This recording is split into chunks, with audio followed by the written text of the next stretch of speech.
আসসালামু আলাইকুম ভিউয়ার্স, আপনারা সবাই কেমন আছেন? আমি আজকে আপনাদের মাঝে নতুন একটি রেসিপি নিয়ে হাজির হয়েছি। আমার আজকের রেসিপি বিফ চাপ। বিফগুলো আমি স্লাইস করে কেটে নিয়েছি। এখানে হাফ কেজি পরিমাণের বিফ স্লাইস করে নেওয়া হয়ে গিয়েছে। আর বিফটা ভালোভাবে ধুয়ে টিস্যু দিয়ে পানিটা মুছে নেবেন। নেওয়ার পরে বিফ হ্যামার দিয়ে এটা থেতলে নিতে হবে, তাহলেই রেডি হয়ে যাবে বিফটা। আর এদিকে নিয়েছি মশলার জন্য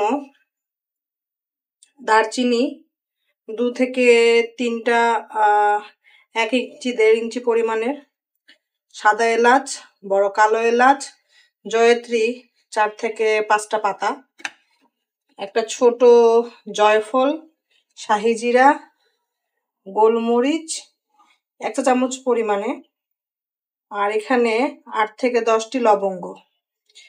এগুলো সব একসাথে হালকা ভেজে গুঁড়ো করে নিব। 1 কাপ পরিমাণে বেসন নিয়েছি আমি, এখানে বুটের ডালের বেসন। এটা হালকা করে টেলে নিচ্ছি যেন কাঁচা গন্ধটা চলে যায় বেসনের।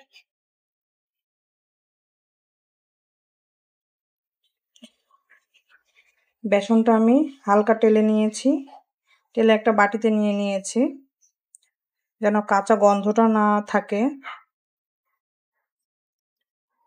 বিফটা আমি বিফ হ্যামার দিয়ে থেতো করে নিয়েছি স্লাইসগুলো।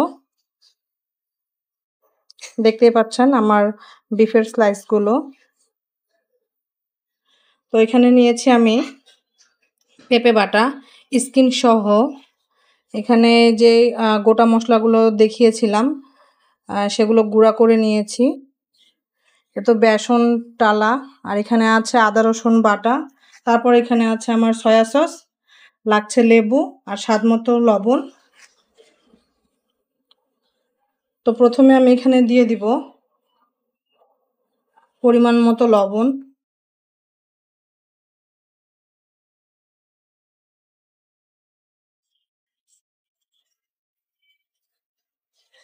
লবণটা একটু কম করে দিবেন, কারণ আমি এখানে সয়া সস ইউজ করব।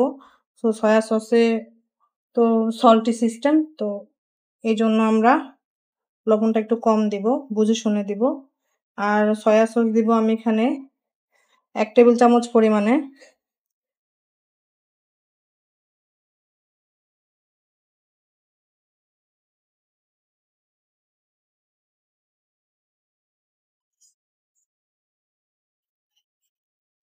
দিয়ে দিচ্ছি আমি পেঁপে বাটা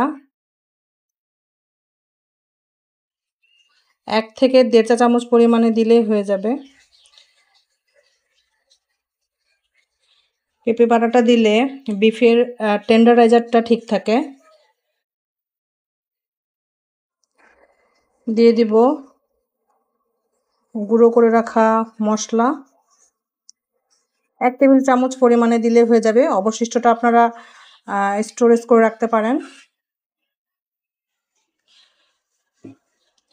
এখানে 1 চা চামচ আদা বাটা, 1 চা চামচ রসুন বাটা, তো সম্পূর্ণটাই দিয়ে দিব আমি।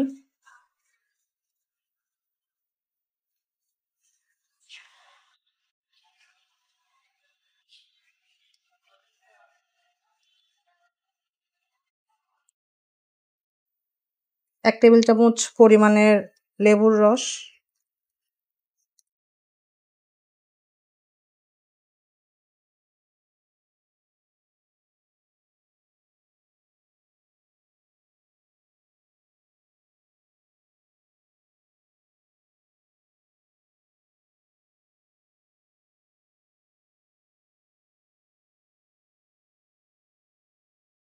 ঝালটা নিজের টেস্ট অনুযায়ী দিবেন। এখানে আমি শুকনা মরিচের গুঁড়া দিচ্ছি, আমার লাগছে 1 থেকে 1.5 চা চামচ পরিমাণে, যে যেমন ঝাল খেতে পছন্দ করেন। আর কালারের জন্য দিয়ে দিব হাফ চা চামচ পরিমাণে হলুদ গুঁড়া। হলুদটা আপনারা স্কিপও করতে পারেন, আমি কালারের জন্য দিলাম।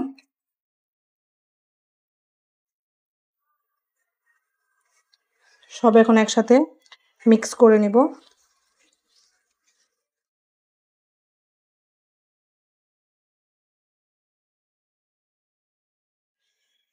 তো বিফটা আমার মেখে নেওয়া হয়ে গিয়েছে স্পাইসেসগুলো দিয়ে। সো এখন আমি বেসনটা রেডি করব। তো বেসনটা আমি রেডি করব। বেসনটা ঠান্ডা হয়ে গিয়েছে। এখন এই পর্যায়ে আমি দিয়ে দিব হাফ চা চামচ পরিমাণের, তারও একটু কম, মরিচ গুঁড়ো টেস্ট এবং কালারের জন্য। আর দিয়ে দিব হাফ চা চামচ পরিমাণে হলুদ গুঁড়ো। ভালোভাবে মিক্স করে নেব।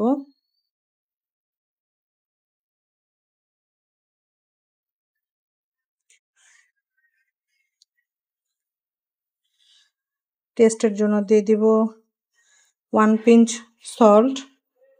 সো সব একসাথে ভালো করে মিক্স করে নিলাম এবং এই মেখে নেওয়া বিফে একবার সম্পূর্ণটা দিব না বেসনটা।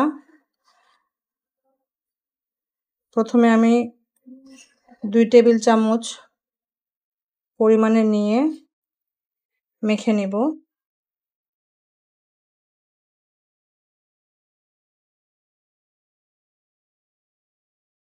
তো ম্যারিনেশন আমার কমপ্লিট।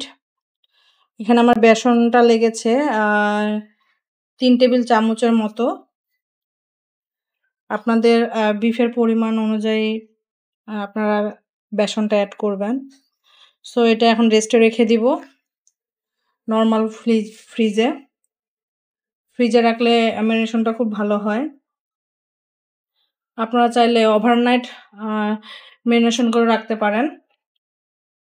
তো আমি 4 থেকে 5 ঘন্টার মতো রাখবো, যেহেতু আমরা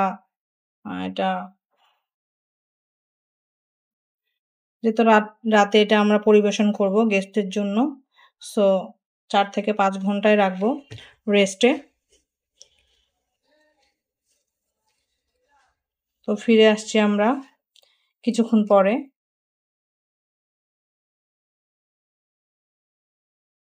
5 ঘন্টা আমার রেস্টে রাখার পরে এই যে দেখুন অবস্থা বিফের। এদিকে কড়াই বসিয়ে দিয়েছি চুলায় ভাজার জন্য। হালকা হিটে উল্টে পাল্টে ভেজে নিতে হবে।